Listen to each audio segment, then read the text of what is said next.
good too.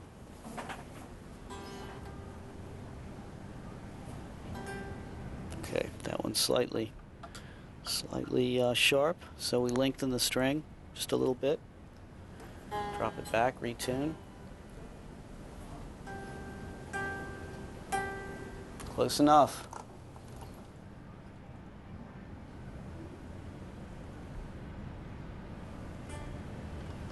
That one's sharp too. Bring that back.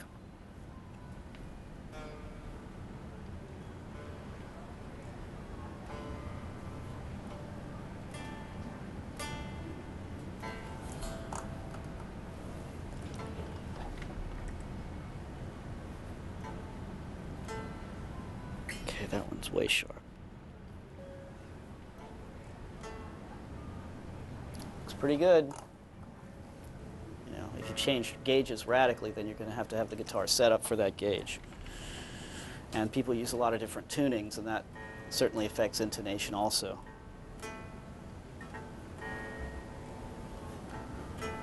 Okay, that one's too far back, so we're going to move it just a tad forward. Oop.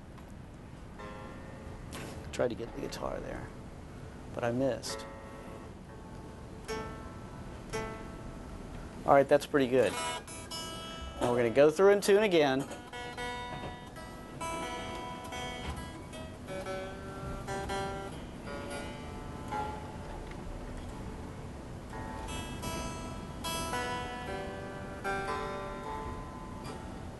Now the G string has a tendency to go flat when you stretch it real far with these tremolos. So what we do is we give the G string an extra big stretch right down by the bridge.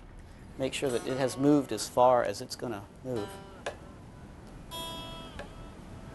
Now your tuning, you always want the guitar to be in tune after you've used the arm. So you definitely need to use the arm in your tuning. If it goes sharp, you want it to be in tune after you use the arm like that.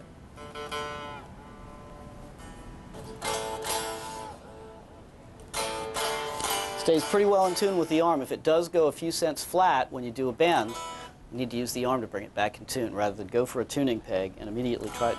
If you do that, then it's going to go sharp when you use the arm. So use the arm as a device to keep the guitar in tune rather than think of it as something to avoid because it's going to make the guitar go out of tune. Guitar necks, rosewood fingerboard guitar necks tend to bow forward in the winter and backwards in the summer in areas where the seasons change because they will shed moisture when it dries out and they will absorb moisture when it's humid.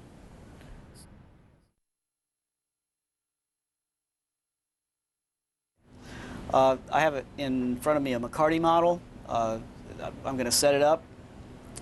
It's slightly different. The procedures are slightly different from setting up a tremolo model. You know, it'll be obvious. The stop tail bridge is a little bit different. You know, it's a little bit easier to adjust, but it's just different. So we'll cover, you know, some of those points, and a lot of the other information will be covered again for you.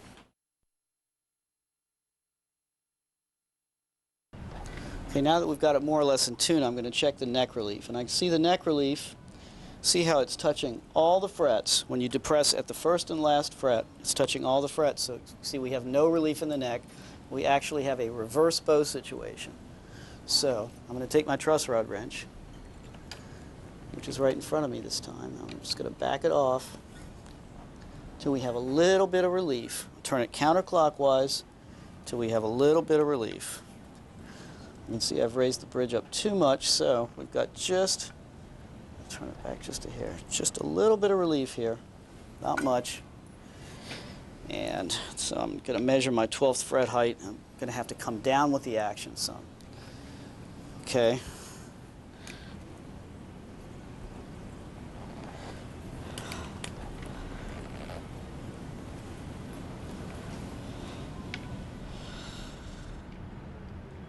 Now I'm going to check our intonation adjustment. There's only 2 intonation points that are adjustable on these bridges.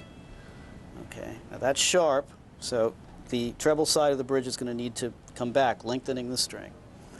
And the bass side is flat. I'm going to lengthen the string on the treble side.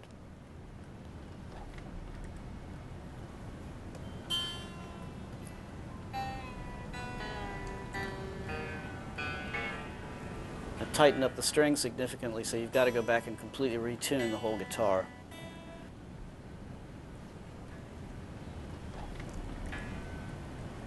Low E. Okay. It's got to be shortened, but not as much. Everything goes flat, so you got to go back. Retune.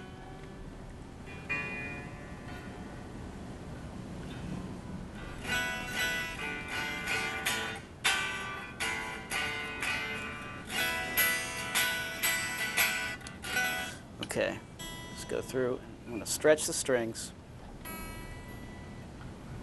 one at a time.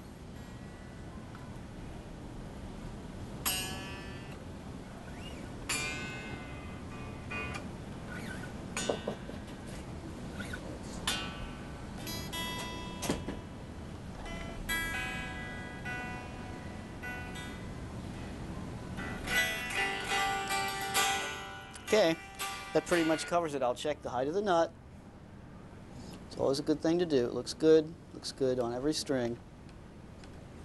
Check the neck relief one more time. We have just a slight amount of relief. We have maybe 5 to 10 thousandths of relief. And that pretty much covers it.